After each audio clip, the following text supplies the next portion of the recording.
It was a matter of great sorrow to blacken one's face in the prime of youth.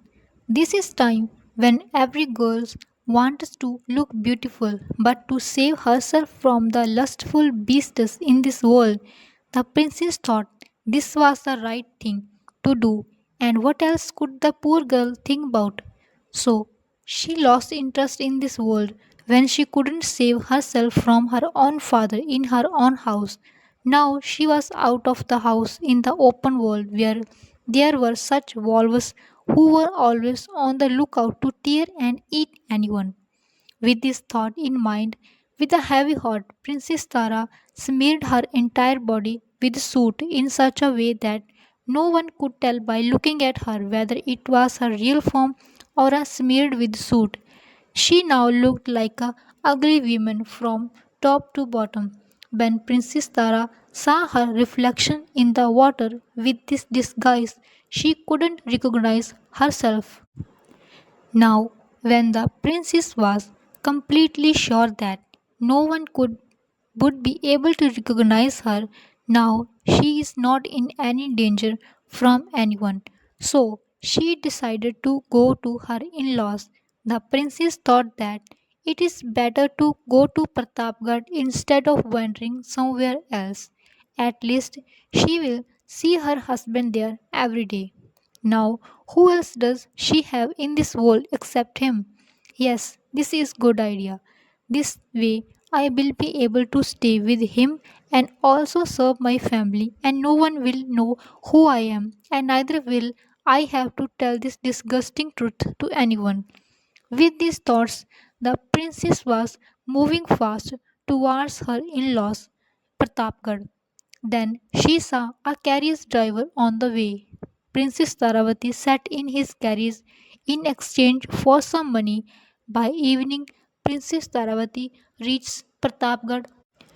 When she goes to the main gate of palace, the guards stop her. Looking at the dark and ugly women, the guards raised their eyebrows and said, "Who are you? And where are you going inside?"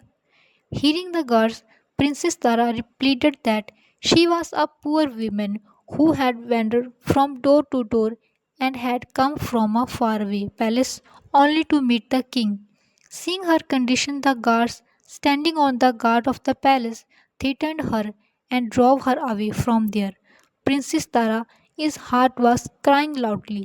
With this so much difficulty and so many hopes, she had come here.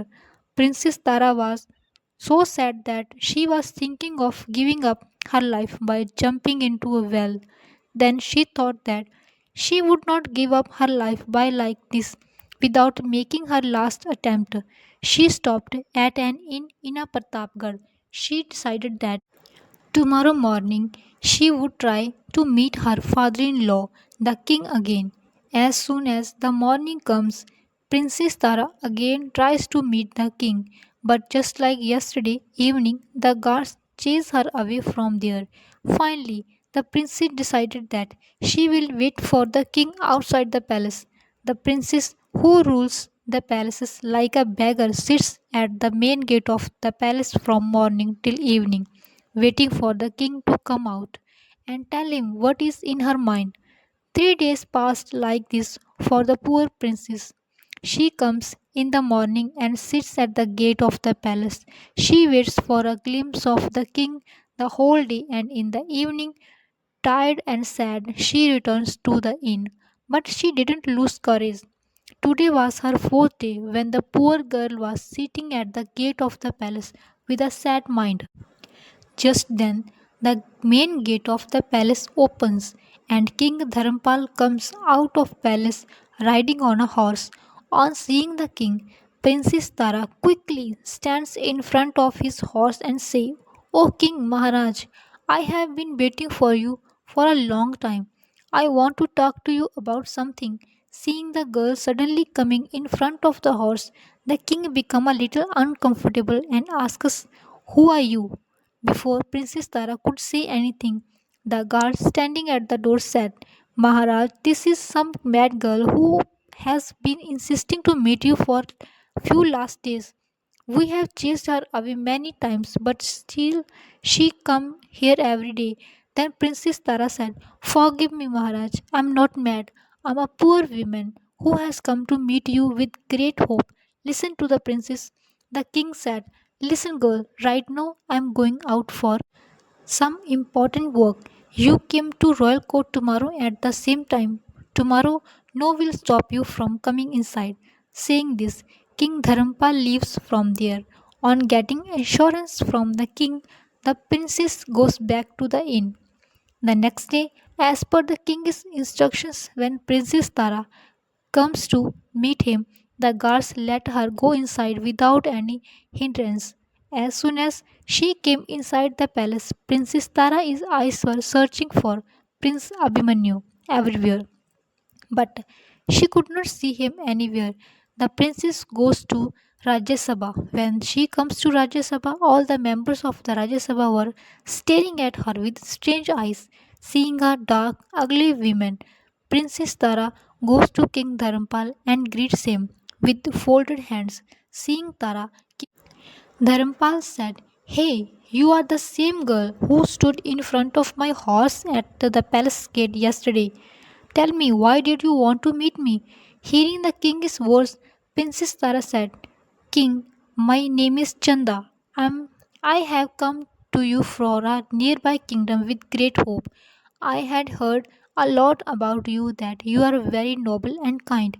Maharaj, there is no one in my family. I had a mother who also left me. Now I have no one. You can give me any work and employ me." Hearing Tara, King Dharmapal looked at her carefully and said, "I don't have any shortage of servants that I will employ an ugly looking girl from another kingdom in my palace." Hearing this from the king, Princess Tara gets very disappointed. The king said, "If you had told me this yesterday at the door, I would have refused you right there. You wasted my and your time for no reason." Then the princess tried her last and said, "Maharaj, you can give me any work. I have only two conditions." Before Princess Tara could say anything further, the entire kingdom is caught, echoed with laughter. "I have only thing. She is very strange girl. The king is not even ready to give her a job, and she is putting a condition in front of king. She is very foolish girl." Hearing the prince's condition, King Dharampal was also surprised and said with curiosity, "Okay, tell me, what is your condition?" The princess said, "Maharaj, first of all, I want only two dry rotis in return for my work, because I don't need more than this. So you can consider this as my first condition." The king thought, "She is very foolish girl. Firstly, she is asking for only dry rotis in return of work, and secondly, she is also giving the name of condition." The king smiled at her foolishness and said, "Okay, tell me your second condition." Princess Tara said, "Maharaj, my second condition is that if I commit any mistake, you will not fire me from the job, even if you punish me with a whip of my mistake." Saying this, Princess Tara sat on her knees and started pleading in front of king and said, "Maharaj, please have mercy on me and often. Now you are my last hope. Please don't refuse me." Seeing her pleading like this, King Dharmpal takes pity on her and finally give her work of animal pen. The king had many cows. From feeding them to taking them or casing and cleaning the pen, all this work is given to Princess Tara. Her living arrangement is also made in the pen with the animals. Princess Tara was very happy when a maid servant Chanda, Princess Tara, takes her to the enclosure. She sees Prince Abhimanyu standing a little distance away from the enclosure. Seeing her husband standing just a few steps away, Princess Tara's heart swells with joy. Tears of joy well up in her eyes. So many emotions were floating inside the princess's same time. She felt like running to her husband, falling at his feet and taking him with her. Tears of joy welled up in her eyes. The princess was overwhelmed with so many emotions. She felt like running to her husband, falling at his feet and telling him everything she had been through, telling him this that she was not dead but alive. But recognizing the urgency of the moment, the princess controlled her emotions and quietly began to enter the enclosure with the servant. Just then, a man standing near Prince Abhimanyu beckoned Princess Tara over. With a pounding heart, Princess Tara approached the prince. This was the first time she would see her husband so closely. When the princess approached Prince Abhimanyu, his servant standing nearby asked, "What is your name?" Prince Abhimanyu wanted to know. At the servant's words, Princess Tara looked at Prince Abhimanyu. This was the first time she had seen her husband so closely. She wanted to capture her handsome young husband in her sight. When she looked closely at Prince Abhimanyu, she was left staring. His beautiful features and strong physique were the very face she had years to see for so many years. She had endured so much suffering, seeing the princess stare at the prince like this for so long. The man stand the man standing nearby said, "What are you looking at like that? Have you never seen a prince? Lower your gaze. Have you ever looked at yourself in a mirror? You are so ugly, so full mouthed. Even if you look at a mirror, it will shatter." With that, the man burst into a disgusting laugh.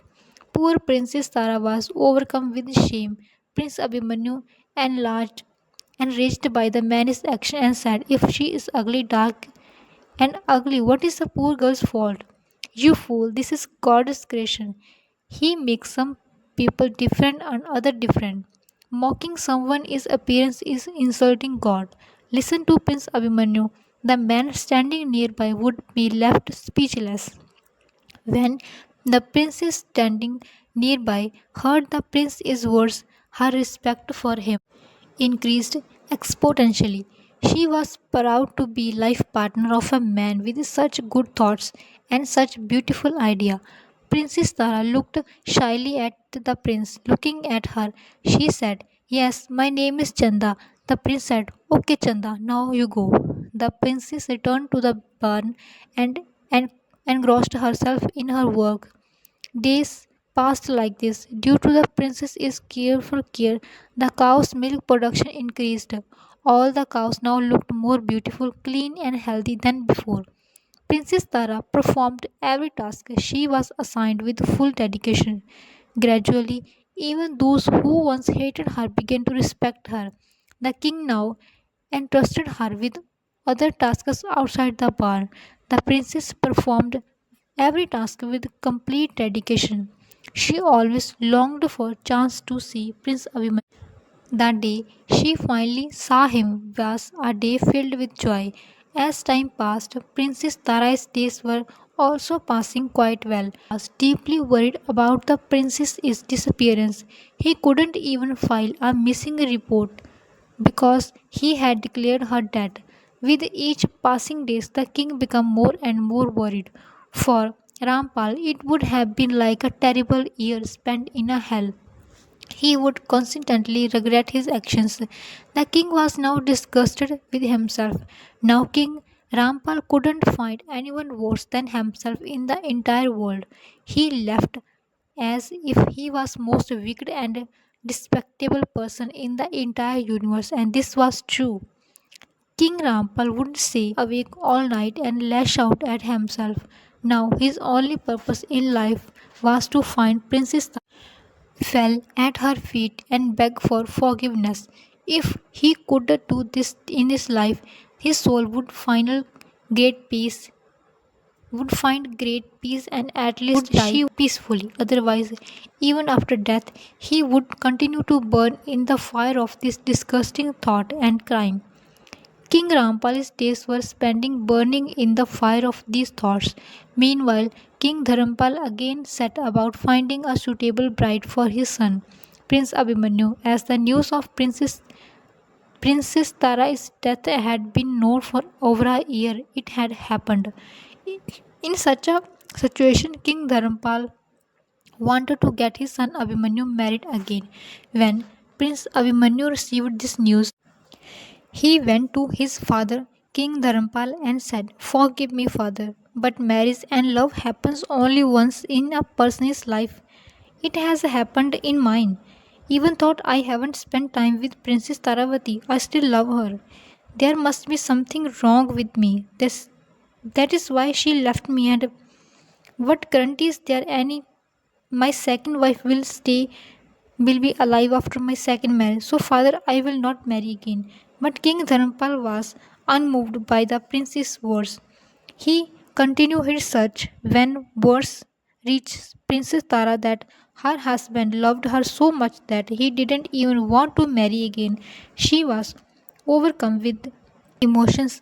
Her eyes, tears welled up. She felt like running to Abhimanyu, hugging him and telling him all her sorrow. But how could she express her feelings?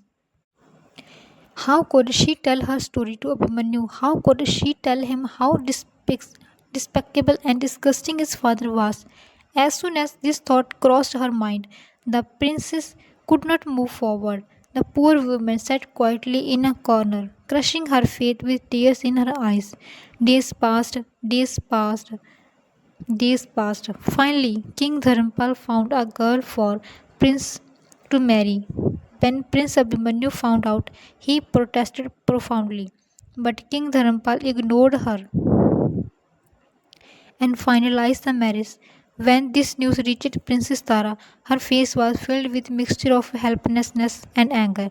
Princess Taravati resolved that no matter what, she would do anything. She wouldn't allow Prince Abhimanyu to marry another woman. A woman can endure anything, but she could not bear to see her husband marry another woman while she was alive. It was like a walking on a path of never ending embrace for her. The next day, the king summoned Chanda to the royal court and, and entrusted her with all the tasks related to Prince's wedding, saying, "Chanda, everything that happens under your supervision is done perfectly. So all the minor tasks at Prince Abhimanyu's wedding, such as food and drinks and decoration, clothing, are your responsibility." Hearing the king's words, Chanda was furious. She felt like she felt as if the king was entrusting her with the responsibility of lighting her own funeral pyre. Poor Chanda silently nodded her head and left the court. The auspicious time for Prince Abhimanyu's wedding was just a few days away. There was a reason for doing everything so quickly. King fear. She was afraid that the prince, who was unhappy with the wedding, might create a fuss. So he wanted to arrange her wedding as soon as possible. Days were passing. Princess Tara was crying and crying as each passing days. She couldn't find out she could do to postpone Prince Abhimanyu's wedding. Meanwhile, preparations were in full swing at the palace. Now, only 2 days remained for the wedding. Since it was the prince's wedding, the king has organized a great feast. Invitations has been extended. So all the villagers and neighbors' kingdom in ancient times, when large-scale feasts were held, clay pots were used for the food. When the potter arrived at the palace with the clay pots for the wedding feast, he asked Chanda, "Where should I upload these pots?" And angry Chanda said, "Take them outside and throw them away." Hearing Chanda's words, the potter was perplexed. Now, since the king had entrusted Chanda with the responsibility of supervision, he couldn't refuse her command and went out and threw all the utensils down. As a result, all the utensils broke up, falling. Meanwhile, the old man arrived with oil poured. Princess Tara ordered him to pour all the oil into the mud. He did the same to the milkman. When the milkman brought the milk, Chanda caused all the milk to the spill on the ground and finally released a horde of insects. But the food was kept, destroying all the food. When the king learned of Chanda's actions, he was furious. He immediately ordered him to capture and brought back. Within moment, the soldier seized her and brought her before the king. The enraged king felt like immediately kicking the foremost Chanda out of the kingdom, but the king was bound by his words. He had promised Chanda, Princess Tara, that he would never fire her. So, to claim his anger and punish Chanda, the king ordered the soldiers to flog her 100 times. Such lashes with each lash would tear her skin. She should know that what she had done. Upon the king's order, Princess Tara was flogged 100 times. Poor Chanda, wounded by the lashes, wept tears of blood. She was sobbing in pain. She was sobbing in pain from the lashes. After the flogging was over, the soldier left her in her hut. Another day passed, leaving her lying leaving her like there in the same state. No one cared for Princess Tara. The fogging on the top of the that was the grief princess wedding. It was as if the poor princess had all the sorrow of the world all rolled into one. Her greatest sorrow was the fact that Prince Abhimanyu was getting married that very next day. Every plan to postpone the prince's wedding was failed. Sitting sadly, Princess Tara was struck by a new thought that brought in a sparkle to her eyes. Suddenly, she forgot all her sorrows and pains and stood up with renewed energy. Forgetting her pain, she mustered courage and went to King's stable. Riding the king's fastest horse, she galloped towards the town where Prince Abhimanyu was to be married.